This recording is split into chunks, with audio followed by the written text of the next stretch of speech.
What we need to do as a community, all of us together, is we need to wage, I don't want to use war, because when Muslims say war, they get in trouble. But we need to wage, I'll use Brian Wilson's term, we need to wage unconditional peace against a culture controlled by a handful of people. And people say, well, are you saying there's a conspiracy? I'm saying that you don't hang around long enough after the movie to read the credits. There's no conspiracy about who made the film. You just saw a film, and that film had an agenda. And if you didn't stay long enough, you'll often miss what the agenda was. For instance, there was a film called Executive Decision with Steven Seagal and Kirk something or other and a whole bunch of other famous people that people go and see just because their names are in there. They don't care what the movie's about, but they go to see those people. This film was about terrorists, Muslim terrorists, taking over an airplane. And interestingly enough, the white guy who goes to save the plane is using a plane that can latch onto another plane, which was actually a Pentagon project that was canned by Congress. And the Pentagon was upset about this. So he latches onto the plane, and then a whole bunch of minorities are under his command, and they go in to take over and get these Arabs out of there who are going to blow up the entire East Coast. How they got that baggage onto that plane is another story. But that's Hollywood. So the interesting thing about this is if you stayed till the end of the credits, at the very end, not at the beginning, after Steven Seagal and all those characters and the producer and this, they said, we'd like to thank the United States Air Force. We'd like to thank the United States Navy. We'd like to thank the Secretary of Defense for making this film possible. That's an agenda. And those people who didn't stay long enough to see the credits don't realize that they were being affected by what they saw. There's propaganda there. Everything that John Taylor Gatto told you, you can find in public libraries, the Library of Congress, or you can get it through interlibrary loan. Some of them you'll have a very hard time finding, and I'm really serious about this. I tried to find a book called The Evil Eye. It took me 2 years. And the book was about a lot of studies that were done about television. This man's premise was that he felt that there was a lot of mind control going on in television. But it's a fascinating book to see the studies of what they knew back in the 50s about the severe effects that television were having on people. So where do we go beyond schooling? What do we do as people? We are human beings here together. And we're here because we have a sense, I hope, of the importance of what we have going on here. We're human beings. Some of us have children. I have children. I'm concerned about my children. I'm concerned about the world they're growing up in. I'm concerned about the commodification of human beings. I'm concerned about human resources. I don't like one of these guys that went and shot this place up. He killed all these people in the Human Resource Office because they wouldn't give him a month's in advance pay so that he could buy Christmas presents for his children. Now, to imagine the stress that this man was under to actually, because he was denied that month in advance pay by the Human Resources, to go and do something that tragic, because it is tragic, but the entire system is tragic. What produced that man is tragic. I lived in the Saharan desert. They don't have mass murderers. They don't have children shooting their fathers. They don't have children going to school and shooting their fellow children. They wouldn't even think of it. It wouldn't even occur to their mind or their heart. They're not more human than we are.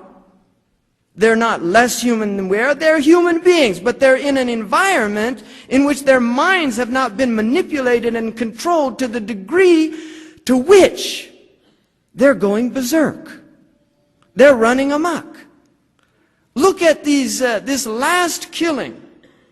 And I have a map here of the school killings, which is interesting because they're all over the country.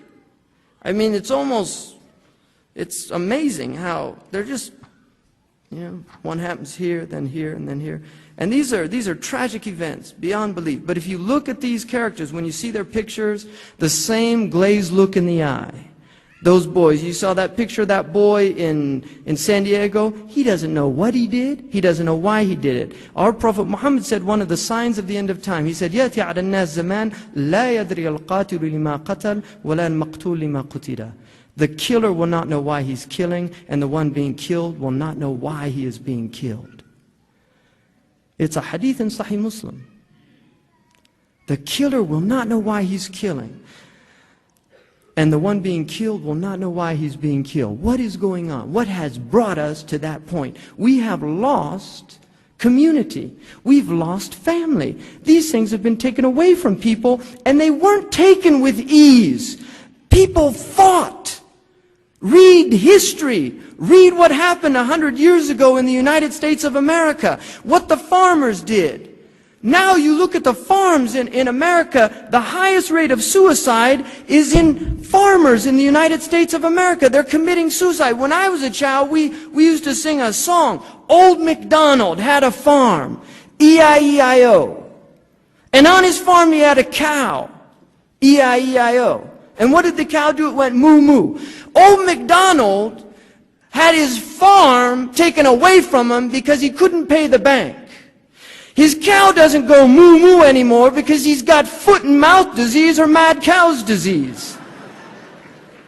Really. And old McDonald's has been replaced by McDonald's. That's who replaced him. That's who bought the family farm. And he's going to genetically alter the corn that you're eating. He's going to genetically alter the food that you're eating. In the health food stores in the United States, they have to put out things that say, we cannot guarantee the absence of genetically modified food in our foods. And if you have an ounce of intelligence to think that this ignoramus that we call Homo sapien can improve on perfection, can improve on the God-given seed, the seed of life. If you believe that man, this is called hubris in the ancient Greeks, this is what destroys man, is his arrogance, his belief that he can do things that he is not qualified to do. And the sign of an intelligent man is to know his limits. To know his limits. Really. We have to question what is going on out there, and our silence is complicity. The silent one is complicit in the crime. If you stand by and watch a crime happening, you're part of that crime. You're aiding and abetting that crime if you don't do something about it. The Arabs say, the hadith says, as-sukut alamatu ridha. Silence is the sign of contentment. Silence is the sign of contentment. We should be standing up. The Europeans went out and marched in large numbers to prevent genetically modified food. And yet these things, people aren't even debating these things because we have an educational system that makes us docile, that makes us think. Like John Taylor Gatto said, it makes people accept orders even if they're stupid. It makes them accept. There's people that, there was an old lady in England, and she was pouring tea. She had her cream there. And as she was pouring it, she said, you know something very strange about this cream. When I was young, I remember cream going off really fast. But this cream doesn't go off anymore. It'll last 2 weeks. My grandfather said, he had an orchard. And he used to tell us, if we found a worm in the apple, he said, I wouldn't eat an apple a worm wouldn't eat.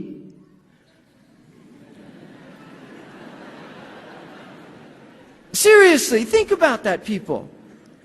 I don't want to eat a tomato that doesn't bruise. You go into supermarkets now and you think you're in a science fiction movie. The colors are different. Where are they getting apples like that? I don't remember apples that look like that. I didn't remember strawberries like that. Seriously, you think this is what's happening. You're watching this thing happening before your eyes. We need to wake up and take our lives back. And the first thing that you can do, the most empowering thing that you can do, is take your children out of this system. Protect them at least for the first 10 years. At least for 10 years. Don't be afraid to educate them in your homes. You can do it, and they'll do it themselves. And they will surprise you at how intelligent they are. And you'll see that light in their eyes. It won't go out after 2 or 3 years of public schooling. It'll still be there, that bright eye. You'll see that child still loves you.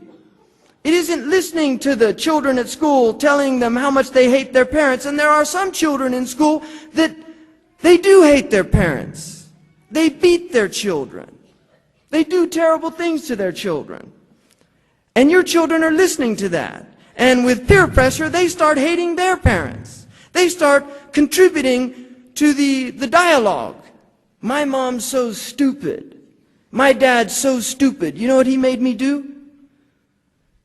Children in West Africa don't do that. They couldn't imagine saying that their parent was stupid. A child couldn't imagine that. The Arabian Prophet ﷺ once said to his companions, never curse your parents. And they said, Ya Rasulullah, how could we curse our parents? It wasn't even in their frame of reference. Now look at the subtlety of this meaning. He said, by cursing another man's parents, you cause them to curse your parents. So don't curse another man's parents. But look how he began it. Don't curse your parents. By cursing another man's parents, you cause them to curse your parents. Like these poor, unguided Afghani people that just blew up this Buddha that's been there for 1,500 years. The greatest Muslims in the history of Islam were living in Afghanistan. And before that, some of the greatest Buddhists. Balkh was a center of Buddhist learning. Many of those scholars became Muslims and actually contributed to the development of Islamic logic. The greatest scholars never said, go blow up those statues of Buddha. But what the press will not tell you is the reason, how, what brought that about. Like those companions who asked, how could we curse our parents? How did that Buddha get destroyed? It got destroyed because for 20 years, the Afghani people have lived under the tyranny of being victims of a Cold War game played between two giants called America and Russia. A peaceful people, a proud people, a people of great dignity, a people of great strength, a people that are praised in the literature of the English for their tenacity. One of the prime ministers said in Parliament, how can we defeat a people? Speaking of the Afghanis, when they look down our barrels, they see the gates of paradise. How do we defeat those people? The midwife, an educated Afghani woman, a physician, Arifa Azad, a beautiful Afghani woman, educated, erudite, knew her poetry, knew her culture, was proud to be an Afghani. She was the obstetrician of my family. She couldn't go back to her country. She came to this country to learn medicine, to go back and practice medicine in her country, and the war broke out. She was not ashamed of her people. She was proud of her people. She was a literate person. People don't talk about that because history is in a vacuum. History is what CNN tells you. That's not history. That's what happened yesterday or today, whatever the latest headline news is. It's told without any context. It's told without any ability for people to analyze and look at what's happened. This is what people are given.